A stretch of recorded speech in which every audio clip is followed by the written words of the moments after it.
শায়েখ সৈয়দ মাহফুজ হাফিজাহুল্লাহ, যিনি কাতার থেকে আমাদের সাথে সংযুক্ত হয়েছেন। ফ্রিকোয়েন্সি কিছুটা উইক মনে হচ্ছে, তিনি ট্রাই করছেন, আমরা তাকে পাবো বলে আশা করছি। জি মোহতারামকে আমরা পেয়েছি, প্লিজ আপনার আলোচনা চলমান রাখুন। আসসালাম। জি তো আমি আজকে দু চারটি আয়াতে কারিমা এবং এর সাথে সংশ্লিষ্ট এক দুটি হাদিস নিয়ে খুব অল্প সময়ে আমি আজকের বিষয়টাকে, আসলে চমৎকার বিষয়টা ছিল আমাদের পুরো বিশ্বে ভূখণ্ডে 1978 সালে যে বাংলাদেশ তৈরি হয়েছিল প্রায় 53 বছর, সেই 53 বছরে আমরা যা দেখেছি রাষ্ট্রীয়ভাবে, ধর্মীয়ভাবে, সামাজিকভাবে এবং একজন মানুষের চর্মচোখ এবং অন্তরের চোখ দিয়ে দেখার যতগুলো অ্যাঙ্গেল আছে সবগুলো অ্যাঙ্গেল থেকেই যদি আমরা চিন্তা করি, তাহলে আসলে যে মুদ্রার এপিড বলেছেন ওপিড বলেছেন কথাটি বা আজকের বিষয়টির যে নামকরণের সার্থকতা, আমরা যে ছোটকালে ইন্টারমিডিয়েটে পড়েছিলাম নামকরণ, তো সেই আজকের বিষয়টির নামকরণের সার্থকতা একেবারে আমাদের মুওয়াফিক লিল ওয়াকে হয়েছে।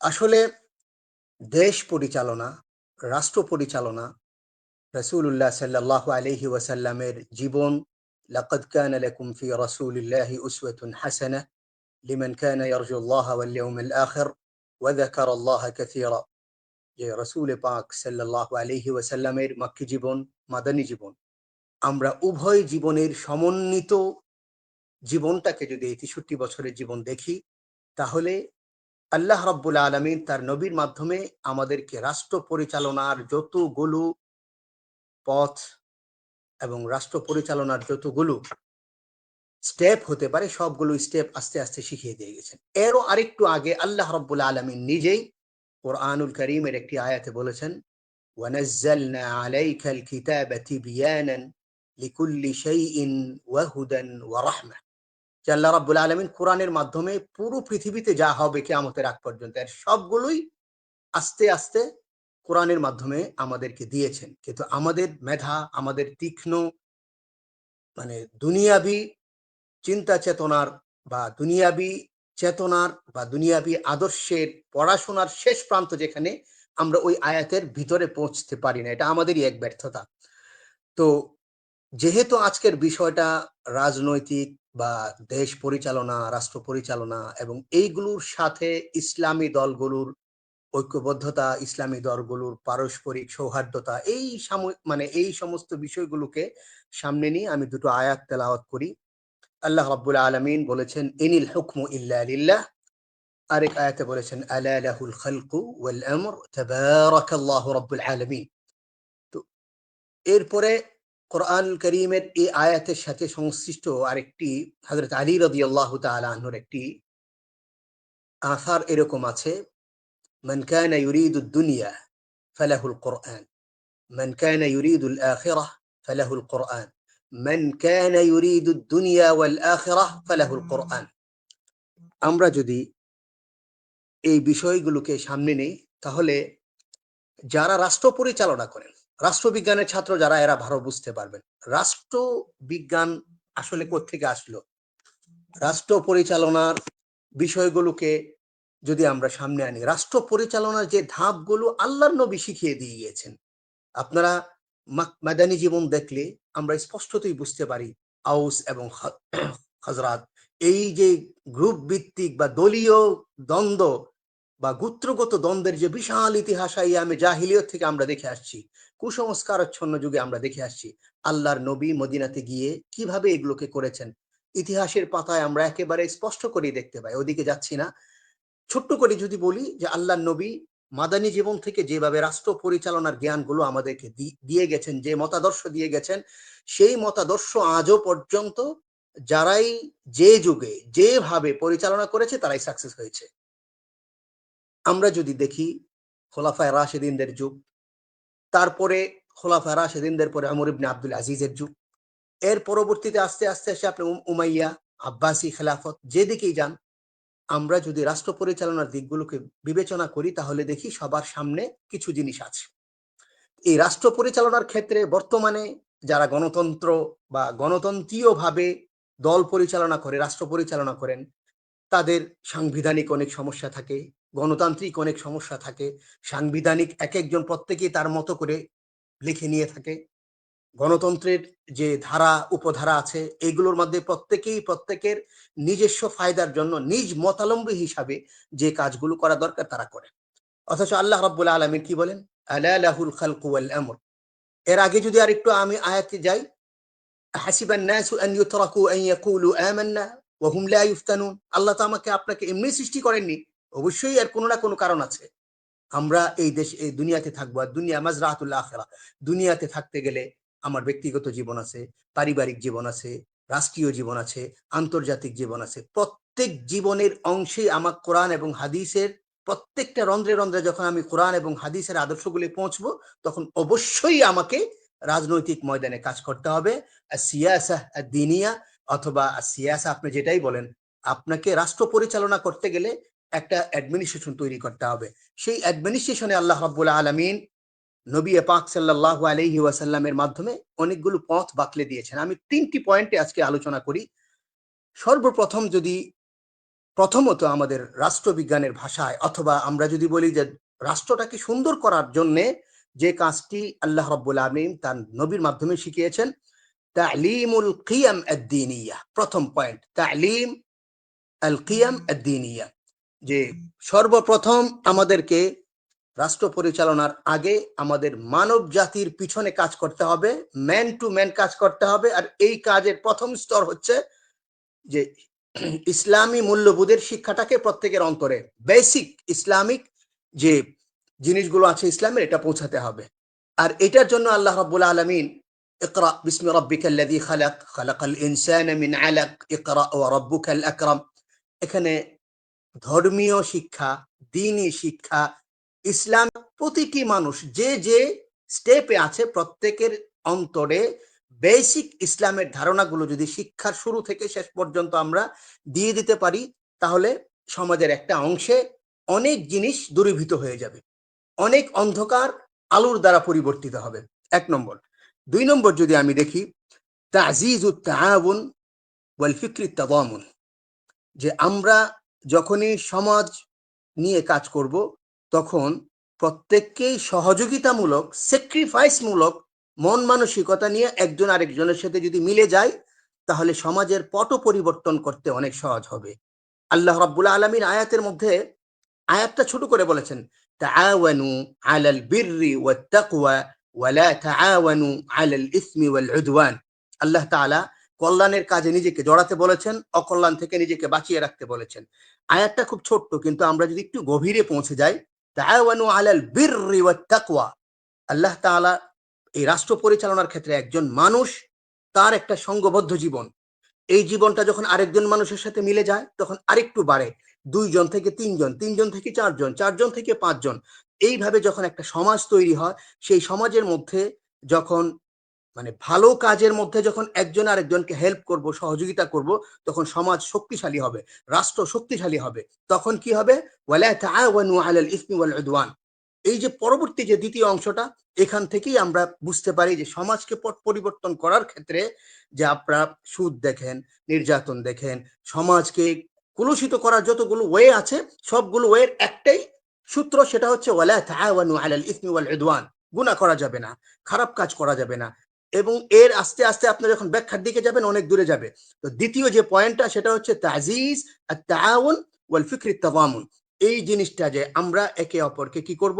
সহযোগিতা করব, সমাজটাকে সাজানোর জন্য একজন আরেকজনের সম্পূরক হব।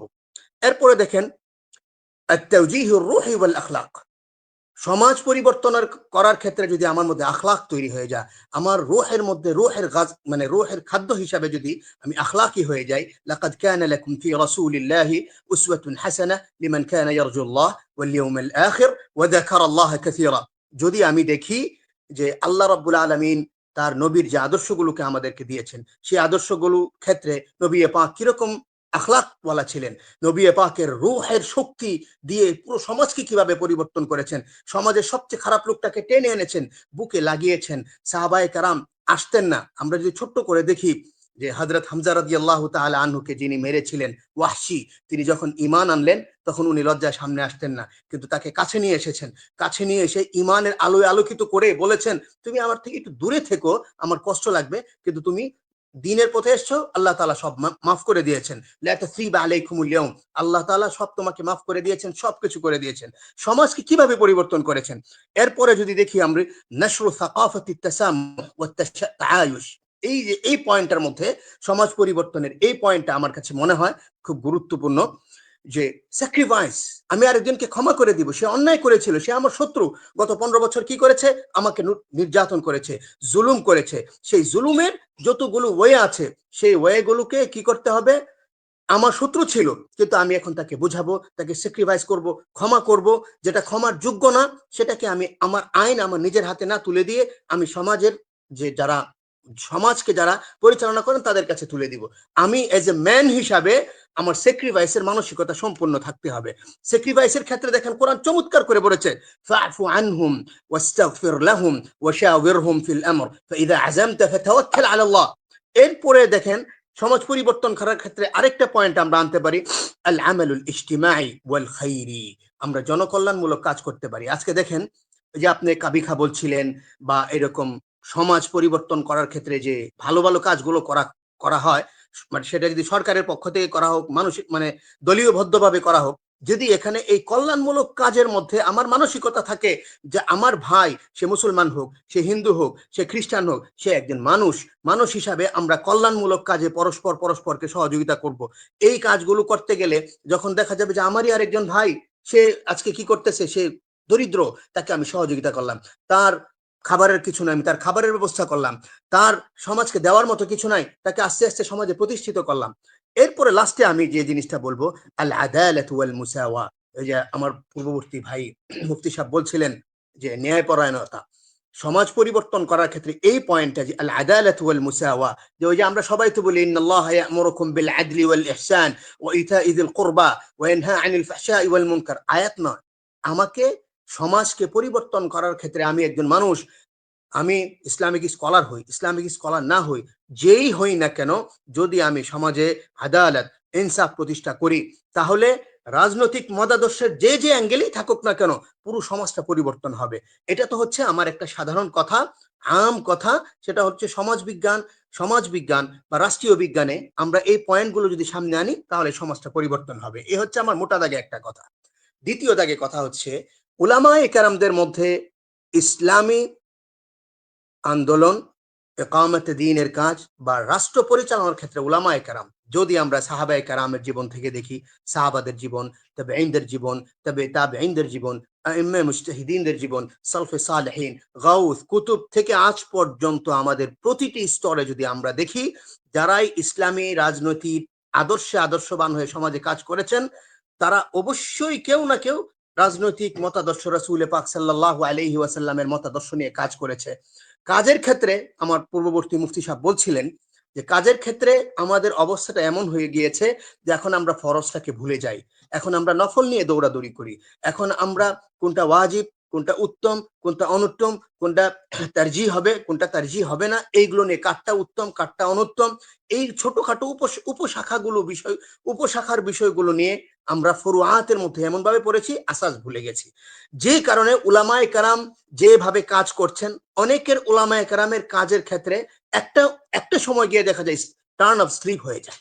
টার্ন অফ স্লিপ হয়ে যাওয়ার কারণে সমাজে উলামায়ে কেরাম রাজনৈতিক মতাদর্শে যেভাবে কাজ করতে যান, এক একজন এক একভাবে কাজ করেন, ওকে, নো প্রবলেম, কোনো অসুবিধা নাই, ওনারা প্রত্যেকেই কাজ করবেন, কিন্তু এই একবিংশ শতাব্দীর এই চ্যালেঞ্জের যুগে যারাই সহি আকীদা নিয়ে কাজ করবেন, ইসলামী রাষ্ট্রকে ইসলামীকরণ করার মানসিকতা নিয়ে কাজ করবেন, তাদের প্রত্যেকের মাথায় এই জিনিসটা রাখা একেবারেই জরুরি যে আমি দ্বীনের জন্য কাজ করছি, আমার আরেক ভাইও দ্বীনের জন্য কাজ করছে, যে প্রত্যেক দিনই ভাই যদি একটু স্যাক্রিফাইস করি এবং একতাবদ্ধ হয়ে কাজ করার ক্ষেত্রে যদি নিজেদেরকে আমরা কাছাকাছি নিয়ে আসতে পারি, তাহলে দেখা যাবে যে আগামী খুব তাড়াতাড়ি আমাদের সমাজ বিনির্মাণের ক্ষেত্রে, বাংলাদেশের পট পরিবর্তনের ক্ষেত্রে, বাংলাদেশটাকে পুরো বিশ্বে একটা মডেল রাষ্ট্র হিসাবে কায়েম করার ক্ষেত্রে উলামায়ে কেরামের বদ্ধ হওয়াটা এতটাই জরুরি, এবং এই জরুরি ক্ষেত্রে খুব বেশি মানে স্যাক্রিফাইস করা লাগবে এরকম না যে হ্যাঁ আমি যদি নিজের বড়ত্বকে, ওই যে আমার ভাই বলছিলেন, আমার ভাই বলা ছাড়াই কোরআনে কারীমের মধ্যে ইতিহাসে এই যে যত রকমের দুরবস্থা সৃষ্টি হয়েছে, সর্বপ্রথম হযরত আদম আলাইহিস সালাতু ওয়াস সালামের সাথে শয়তানের প্রথম ইয়াটাই ইবলিসের প্রথম, আনা খায়রুম মিন খালাকতানি মিন নার ওয়া খালাকতাহু মিন তিন। তখন আল্লাহ তাআলা ক্বালা ফাখরুজ মিনহা ফাইন্নাকা রাজিম। এই যে একটা বড়ত্ব, অহংকার আমার নিজের ইগুতে লাগে, এই ইগোগুলো লাগার বিষয়গুলোকেই ছেড়ে দিয়ে যদি উলামায়ে কেরাম কাছাকাছি চলে আসি, কারণ আমাদের আদর্শগত মতাদর্শের কারণে যারা একটু দূরত্বে আছি উলামায়ে কেরাম, কেউ কিন্তু কেউকে কাফির বলি না। প্রত্যেকেই নামাজ পড়েন, প্রত্যেকেই জাকাত আদায় করেন, প্রত্যেকেই হজ করেন, এবং প্রত্যেকেই নামাজের জন্য মানুষকে দাওয়াতি কাজে প্রত্যেকেই আছেন, প্রত্যেকেই প্রত্যেকের অ্যাঙ্গেলে কাজ করছেন। কিন্তু একটু স্যাক্রিফাইস করে যদি একতাবদ্ধ হওয়ার কাছাকাছি চলে আসতে পারি, তাহলে খুব বেশি দিন দূরে নয় যে মুসলমানদের ইতিহাসে, মুসলমান জাতি হিসাবে বাংলাদেশের মানুষ যে গণজাগরণ তৈরি হয়েছে এখন এই একবিংশ শতাব্দী 2025-এ, এই গণজাগরণটা পুরো বিশ্বে ছড়িয়ে পড়বে, বেশি দিন লাগবে না। উলামায়ে কেরামের দাওয়াতি কাজে মানুষের মধ্যে ইমানি চেতনা তৈরি হবে, মানুষের হৃদয় আলোকিত হবে কোরআনের দ্বারা, মানুষের দিল আলোকিত হবে হাদিসের দ্বারা। তখন পুরো বাংলাদেশে এমন একটা রাষ্ট্র তৈরি হবে, এমন একটা সমাজ বিনির্মাণ হবে যেখানে কোনো মারামারি থাকবে না, কাটাকাটি থাকবে না, কোনো ধাওয়া পাল্টা ধাওয়া থাকবে না, যেখানে এক ভাই আরেক ভাইকে হত্যা করবে না, যেখানে চুরি করবে না, ডাকাতি করবে না, সুদ খাবে না, যেখানে প্রত্যেক মানুষই শুধু ইসলামী বা ইসলামের কথা বলবে এবং ইসলামকে মানার চেষ্টা করবে। শুধু প্র্যাকটিসিং মুসলমান হবে না, বরং প্র্যাকটিসের মুসলমানের আরেকটু আগে যাবে, তারা তাকওয়া অর্জন করবে, তাকওয়ার জন্য তাদের দিন ভয় করবে।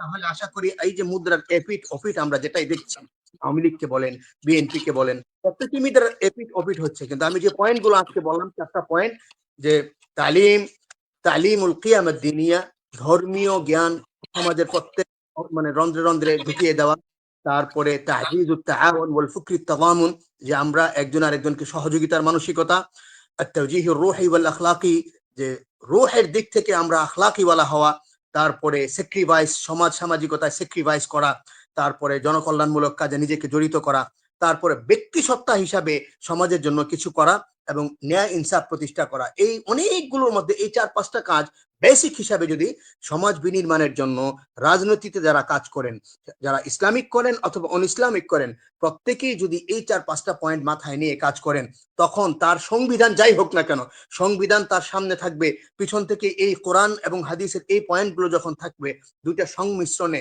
যখন প্রত্যেক দল, সেটা ইসলামিক হোক অন ইসলামিক হোক, আস্তে আস্তে কাজ করবে সমাজের জন্য, তখন ইসলামিক যারা কাজ করবেন তারা তো দিনই দাওয়াতি কাজ করবেন, আর দাওয়াতি কাজের মাধ্যমে প্রত্যেকেই যারা ইসলাম গ্রহণ করেননি তারা ইসলামের পথে আসবেন, যারা মুসলমান হয়ে আছেন কিন্তু তাদের দিল মরে গেছে আর রূহ মরে গেছে, সেই রূহের গাজা কোরআনের মাধ্যমে, হাদিসের মাধ্যমে, নবী পাকের আদর্শের মাধ্যমে রূহের গাজা যখন আসবে, তখন সমাজ আস্তে আস্তে আস্তে আস্তে এই গণজাগরণের সাথে সাথে এটা ফিল্টার হবে। ফিল্টার হলেই সমাজের মধ্যে একটা এমন একটা অবস্থা তৈরি হবে, সমাজের মধ্যে এমন একটা অবস্থা সৃষ্টি হবে, যে অবস্থাটা আমাকে আপনাকে দিনের পথে আরো শক্তিশালীভাবে কাজ করার জন্য উদ্বুদ্ধ করবে। আল্লাহ তাআলা আমাদের সকলকে দ্বীনের মেজাজ এবং দ্বীনি মানসা বুঝে, মেজাজে শরিয়াত বুঝে, কোরআন এবং হাদিসের এবং দাওয়াতি কাজে আমরা যেন নিজেকে জড়াতে পারি। আল্লাহ তাআলা সকলকে তৌফিক দান করুন। هذا وصلى الله تعالى على سيدنا محمد وعلى آله وصحبه أجمعين، والسلام عليكم ورحمة الله وبركاته. وعليكم السلام ورحمة الله وبركاته. حياكم الله والله يرضى عليك يا شيخ الكريم العزيز শায়েখ সৈয়দ। অনেক ধন্যবাদ আমার প্রিয় মানুষটি আপনার জন্য। প্রিয় দর্শক শ্রোতা, এতক্ষণ খুব চমৎকার আলোচনা আমাদেরকে উপহার দিলেন আন্তর্জাতিক খ্যাতি সম্পন্ন ব্যক্তিত্ব মুআজ্জিজ মুহতারাম হাফেজ কারি মাওলানা সৈয়দ মাহফুজ হাফিজাহুল্লাহ। আল্লাহ তাকে নেক হায়াত এবং নিরাপত্তার চাদর দিয়ে আচ্ছাদিত করে রাখুক তার গোটা জীবন, তার পারিবারিক জীবন, তার সকল আপনজনদেরকে।